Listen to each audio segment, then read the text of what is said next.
Orient bell tiles studio से आप देख रहे हैं एबीपी न्यूज।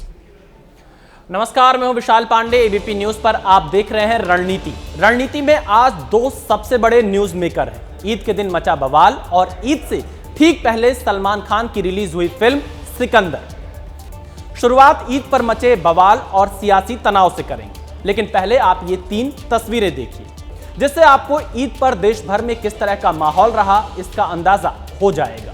क्योंकि नमाजियों पर पुष्प वर्षा हुई, गंगा जमुनी तहजीब की मिसाल पेश की गई, तो कहीं ईद पर इस तरह का बवाल कटा कि आपसी भाईचारे पर ही सवाल खड़ा हो गया। वहीं कई जगह ईद के त्योहार को सियासी एजेंडे की तरह इस्तेमाल किया गया, क्योंकि कई लोग ईद पर हाथ में काली पट्टी बांधकर नमाज पढ़ने पहुंचे। इन पर विस्तार से आगे बात करेंगे, लेकिन पहले यह रिपोर्ट देखिए किस तरह आज राजस्थान के टोंक, हरियाणा के मेवात और यूपी के मेरठ में इस ईद पर माहौल खराब हो गया। कहीं बवाल कटा तो कहीं हंगामा हुआ तो कहीं लोग पुलिस से ही भिड़ गए।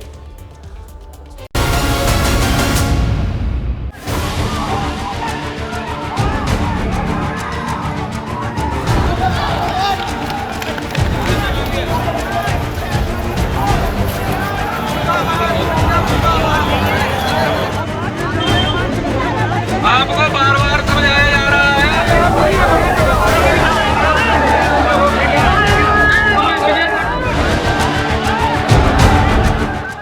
राजस्थान के टोंक में जुलूस को लेकर झड़प।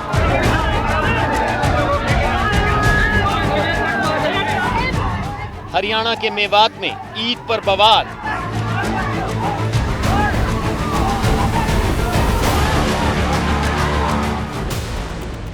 ईद उल फितर का त्योहार देश भर में आपसी भाईचारे के साथ मनाया गया, लेकिन देश के अलग अलग कोनों से ऐसी भी तस्वीरें आईं जो माहौल गरमाने वाली थी। सबसे ज्यादा बवाली तस्वीर हरियाणा के मेवात से आई, जहां ईद के दिन दो पक्ष आपस में भिड़ गए। तस्वीरों में देख सकते हैं कैसे दोनों पक्ष एक दूसरे पर लाठी डंडे से हमला कर रहे हैं। इस लड़ाई में कई लोग बुरी तरह घायल हो गए, जिनका इलाज अस्पताल में चल रहा है। अपने घर को जा रहे हैं, पीछे से मोटरसाइकिल गई, हाँ वो जाके हमारे एक भाई है, उससे जाते ही उसके गिरवान पकड़े हैं और नुटनी हम पे वो टूट के पड़े हैं। ईद की नमाज पढ़ गए, मौल साहब का मदरसा है, इनको पहले प्लानिंग से इकट्ठे बैठे। हमारे 2 बंदे मोटरसाइकिल पर अपने पुल पे जा रहे हैं, झट्ठू घेर लिए। इतने हम घर से भाग के गए, इतने हमने वो फूटे पाए जो ये गाड़ी में पड़े। बाकी जो झगड़े की कार्रवाई वो पुलिस सिचुएशन पे छोड़ कर रही है। मैं बतौर सिटी एसएचओ सुरक्षा के लिए खड़ा हूँ। राजस्थान के टोंक से आई इस तस्वीर को गौर से देखिए, जहां नमाज पढ़कर निकले हजारों लोग ट्रक स्टैंड पर नारेबाजी करने लगे। इससे जयपुर भीलवाड़ा स्टेट हाईवे और दूदूछाण स्टेट हाईवे पर जाम लग गया। पुलिस ने लोगों को हटाने की कोशिश की तो लोग पुलिस से ही उलझ गए। दरअसल पिछले 5 साल से बंद ईद पर निकलने वाले जुलूस को लेकर लोग नमाज के बाद नारेबाजी कर रहे थे। हालांकि जुलूस के लिए किसी तरह की कोई भी परमिशन नहीं मांगी गई थी, लेकिन इसके बावजूद हजारों की भीड़ पहुंच गई और नारेबाजी करने लगी, जिससे माहौल तनावपूर्ण हो गया। इसी तरह यूपी के मेरठ में उस वक्त माहौल गर्मा गया जब ईदगाह फुल होने पर पुलिस ने नमाजियों को रोक दिया। सभी नमाजी भाइयों से अनुरोध है, ईदगाह फुल हो चुका है। पुलिस ने माइक पर लोगों से धैर्य बनाए रखने की अपील की, लेकिन लोग नहीं माने और हंगामा करने लगे। इस दौरान पुलिस नमाजियों को समझाने की मशक्कत करती रही। हालांकि कुछ देर बाद जब बैरिकेडिंग हटाई गई तो नमाजियों ने शाही ईदगाह की तरफ दौड़ लगा दी। ईद पर बवाल और धार्मिक सौहार्द बिगाड़ने की खूब कोशिश हुई, लेकिन इन सब को आईना दिखाया आपसी भाईचारे की उन तस्वीरों ने जो राजस्थान के जयपुर और यूपी के संभल और अयोध्या से सामने आई।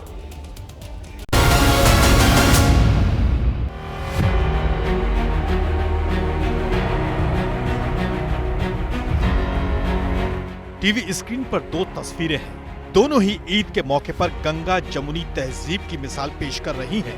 पहली तस्वीर यूपी के उसी संभल की है जो इन दिनों काफी सुर्खियों में है। दूसरी तस्वीर राजस्थान की राजधानी जयपुर की है, जहां हिंदू नमाजियों पर पुष्प वर्षा कर रहे हैं।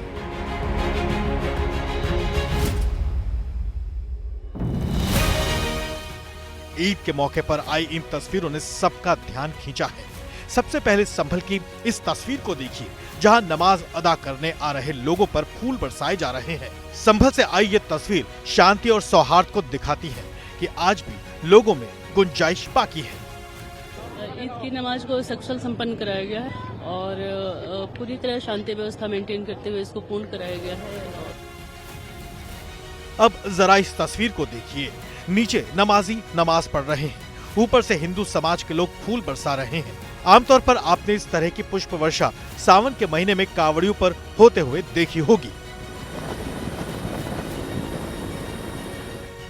लेकिन ईद पर इस तरह की पुष्प वर्षा नई मिसाल पेश कर रही है। वहीं आगरा में ताजमहल में शांति के साथ ईद की नमाज अदा की गई। लोगों ने एक दूसरे को गले लगाकर ईद की मुबारकबाद दी है।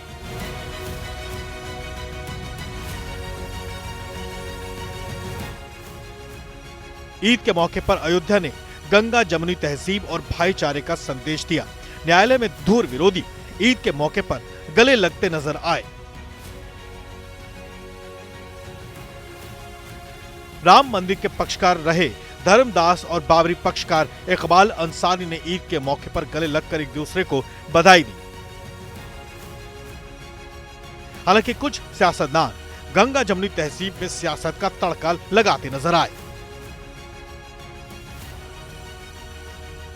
सड़कों पर जो कावड़िया लोग लेके चलते हैं, बहुत कई दिनों तक सड़क पूरी जाम रहती है। उसमें क्या ट्रैफिक जाम नहीं होती, क्या पब्लिक को नुकसान प्रॉब्लम नहीं होती? देखा आपने कितने लोगों को मारा गया, उसके अंदर क्या क्या हुआ, लेकिन वहां फूल बरसाया जाएगा। हम उसका ऐतराज नहीं कर रहे हैं, लेकिन हम याद दिला रहे हैं कि वो चल सकता है तो नमाज 5 मिनट की क्यों नहीं हो सकती है। ईद का त्योहार आपसी भाईचारे का त्योहार है, लेकिन इसका सियासी इस्तेमाल करना कई सवाल खड़े कर रहा है। इस बीच ईद के मौके पर अलीगढ़ से बीजेपी सांसद सतीश गौतम का विवादित बयान सामने आया है। उन्होंने कहा है कि ईद उनका त्योहार नहीं है, उनका त्योहार होली दिवाली है। लोगों की ईद है, मैंने कहा ईद मेरा त्योहार नहीं है। मेरा त्योहार हिंदुओं का त्योहार होली और दिवाली है। वो इनका ईद है तो वो अपनी ईद मनाएं। मस्जिद पे ही नमाज पढ़ने जाओगे, आप अपने घर में नाम ले सकते हो। आपको अपने इष्ट का ही तो नाम लेना है। क्या आवश्यकता है रोड पर? जिसकी जहां स्वेच्छा करे वहां नाम ले सकते हो। तो आपने सतीश गौतम को सुना, वो कह रहे हैं कि ईद उनका त्योहार नहीं है। और वहीं यूपी की सियासत में हर मौके पर कुछ नया देखने को मिलता है। आज समाजवादी पार्टी के अध्यक्ष अखिलेश यादव ने आरोप लगाया कि योगी सरकार ने उन्हें ईदगाह जाने से रोकने की कोशिश की। इस पर बीजेपी ने कहा कि यूपी में कानून सभी के लिए बराबर है, लेकिन सियासत के बीच ईदगाह को लेकर ही एक अच्छी खबर भी सामने आई।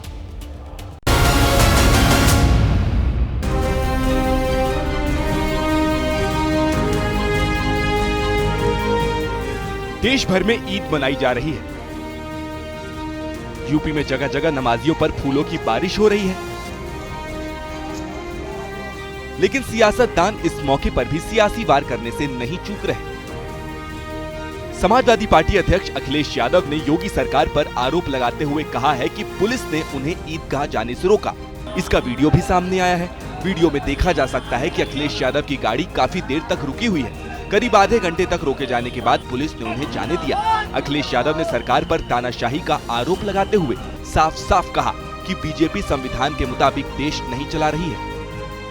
जब मैं आज आ रहा था तो जानबूझ करके पुलिस ने मुझे रोका। मैंने जानना चाहा कि भाई क्यों नहीं जाने दे रहे हो। जब बात की तब जाने दिया बड़ी मुश्किल से कि आखिरकार क्यों ऐसा किया जा रहा है, तो किसी अधिकारी के पास जवाब नहीं था। मैं इस बात को ये समझूं कि ऐसा दबाव बनाना चाहते हैं, डराना चाहते हैं, धमकाना चाहते हैं कि दूसरे के धर्मों में शामिल ना हो।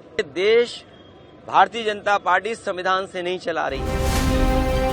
हालांकि अखिलेश यादव के आरोपों पर पुलिस ने अपने ही अंदाज में जवाब दिया, यानी गेंद सुरक्षित पाले में पहुंचाने की पूरी कोशिश की।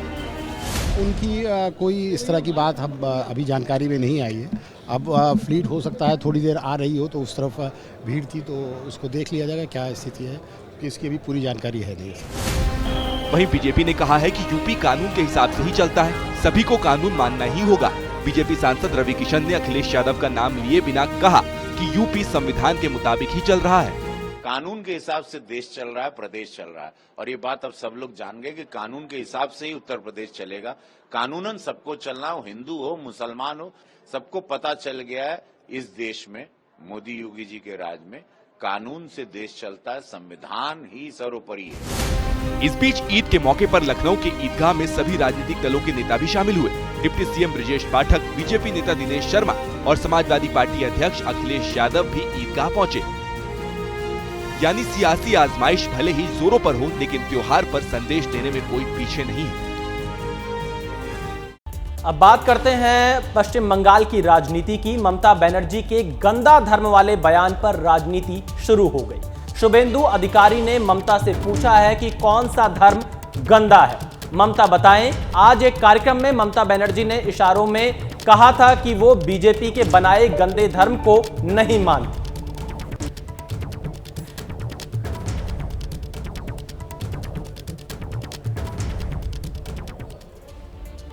शुभेंदु अधिकारी ने ममता के बयान का वीडियो भी शेयर किया है। उसमें ममता क्या कह रही हैं आपको सुनवा देते हैं।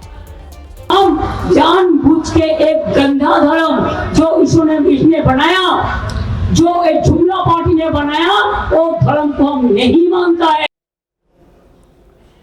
पश्चिम बंगाल की सियासत में रामनवमी वाला दाव चला जा रहा है। रामनवमी से पहले बीजेपी ने ऐसा सियासी दाव चला है जिससे ममता बनर्जी की मुश्किलें बढ़ सकती हैं। बीजेपी ने यहां ऐसे पोस्टर लगाने शुरू किए हैं जिसके बाद सियासी उबाल आ सकता है। साथ ही रामनवमी के अवसर पर रिकॉर्ड संख्या में शोभा यात्राएं निकालने की प्राथमिकता पर भी जोर दिया है।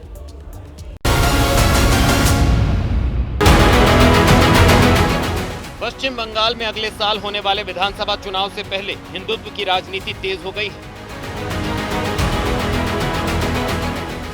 रामनवमी से ठीक पहले कोलकाता में जगह जगह ये पोस्टर लगे हुए हैं। इन पोस्टरों के जरिए रामनवमी को भव्य तरीके से मनाने की अपील की गई।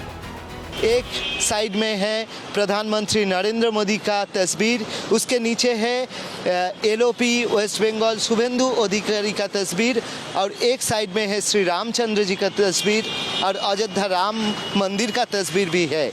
इसमें लिखा हुआ है रामनवमी पालन करुन, अर्थात रामनवमी वो बड़ी तरह से मनाया जाए, ऐसा ही लिखा है। कल ही रात में ये होर्डिंग लगाया गया है। इससे पहले बीजेपी नेता शुभेंदु अधिकारी ने राज्य सरकार को आड़े हाथों लेते हुए कहा था कि राज्य में जुलूस निकालने के लिए किसी की अनुमति की आवश्यकता नहीं है। देखिए, जो उसका मर्जी हाई कोर्ट में जाइए और इजाजत का कोई जरूरत नहीं है, पीसफुल तरीके से करिए। पुलिस जहाँ रोकेगा वहीं रामनवमी होगा। रामनवमी उत्सव भगवान राम का पूजा घर में, सड़क में, ग्राउंड में, नदी में, नाला में, पर्वत में, सब में हुआ।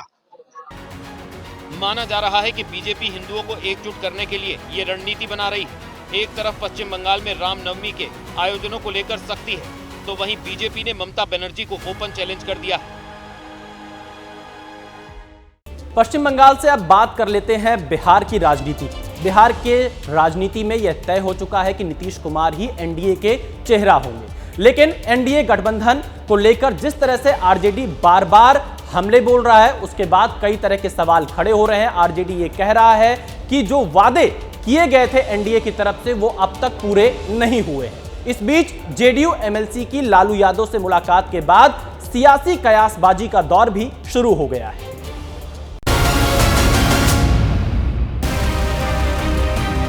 बिहार विधानसभा चुनाव से पहले सियासी जमीन मजबूत करने की सभी पार्टियों ने तैयारी कर ली है। एनडीए जहां लगातार बैठक कर रहा है, वहीं आरजेडी भी ताल ठोककर चुनाव में पलटवार करने का दावा कर रही है। पटना में अमित शाह की मौजूदगी में एनडीए की बैठक में सहमति बन चुकी है कि नीतीश के नेतृत्व में ही चुनाव लड़ा जाएगा। रविवार को केंद्रीय गृह मंत्री अमित शाह ने भी परिवारवाद और जंगल राज को लेकर लालू को घेरने की कोशिश की। बिहार को एक बार तय करना है, बिहार को एक बार तय करना है कि हमें लालू रबड़ी के जंगल राज की ओर जाना है या मोदी जी और नीतीश कुमार के विकास के रास्ते पर जाना। पूरे परिवार में कोई नहीं बचा है, पूरा परिवार लालू जी ने सेट। वहीं सीएम नीतीश कुमार ने भी बिहार में महागठबंधन के साथ 2 बार सरकार बनाने को लेकर अपनी गलती मान ली। और हम ही लोग तो एक ही साथ थे, तो उसी समय अब हमसे गलती हुआ हमारे पटिया में कि 2 बार उन्हीं लोगों को ले ली 1.5 महीना। तो हम लोगों ने तय कर लिया है कि ये गलत है, ये कभी नहीं होगा। और शुरू से, और हमको मुख्यमंत्री कौन बताए? श्रद्धेय अटल बिहारी वाजपेयी जी ने मुझको बनाया था, तो हम कैसे भूल सकते हैं? और एक एक तरह से उन्होंने काम किया। अमित शाह ने बिहार की अपनी जनसभा में लालू यादव पर तो निशाना साधा, लेकिन तेजस्वी का नाम एक बार भी नहीं लिया। शाह ने लालू राबड़ी के कथित जंगल राज की याद दिलाई तो पीएम मोदी और नीतीश कुमार के विकास राज के बारे में खूब बोला। अब शाह के बयान को लेकर तेजस्वी ने पलटवार करते हुए कहा है कि बिहार को सिर्फ जुमले मिले हैं, लालू राज को कोसना बीजेपी की आदत बन गई। तो जब चुनाव आता तो केवल घोषणा करते, लेकिन 20 साल में इन्होंने क्या काम किया उसकी गिनती इन्होंने नहीं बताई। और लालू जी को तो गाली देना लोगों का फैशन है, उससे कोई फर्क पड़ने वाला नहीं है। ये लोग झूठ बोलने आए हैं, झूठ बोलेंगे, ठगने का प्रयास करेंगे, जुमलेबाजी करेंगे। इस बीच वक्फ बिल पर संग्राम के बीच बिहार में सियासत की नई तस्वीर देखने को मिली। जेडीयू एमएलसी और नीतीश कुमार के बेहद करीबी गुलाम गौस अचानक राबड़ी आवास पहुंच गए। हालांकि सवाल पूछे जाने पर उन्होंने लालू से व्यक्तिगत संबंधों की दुहाई दी, लेकिन लगे हाथों ये भी कह दिया कि वक्फ विधेयक को मोदी सरकार को वापस ले लेना चाहिए। मैं अपील करूंगा माननीय प्रधानमंत्री से कि इस देश को दोबारा आंदोलन के भट्टी में नहीं झोंकने का काम करें। देश वैसे ही बहुत सारी समस्याओं से जूझ रहा है। गुलाम गौस के लालू से मुलाकात को लेकर बिहार में बयानबाजी भी तेज हो गई। आरजेडी और बीजेपी दोनों ने ही अपने तरीके से दांव खेला। संशोधन विधेयक पर जिस तरह से जनता दल यू का रुख है, या एनडीए के अंदर जो और दल स्वयं को सेकुलर कहते हैं उनका रुख है, उससे कहीं ना कहीं उनके दलों के अंदर में जो मुस्लिम विधायक हैं, जो एमएलसी हैं, उनको बेचैनी है। दलों में जो असमंजस की स्थिति है वो स्पष्ट रूप से दिख रही है। एनडीए में दरार नहीं है, एनडीए एकजुट है। कल ही एनडीए की मीटिंग बिहार में हुई, बिहार यूनिट के एनडीए के नेताओं के साथ। एनडीए एकजुट है और एकजुट रहेगा। कोई कोशिश करेगा एनडीए टूटने वाला नहीं। बोलते रहते हैं, अपने अपनी राय रखने का हक है, लेकिन उनकी पार्टी ने तो हमें सपोर्ट ही किया है। जाहिर है बिहार में चुनाव से पहले ही नेता बयानों के जरिए माहौल बनाने की कोशिश में लगे हुए हैं।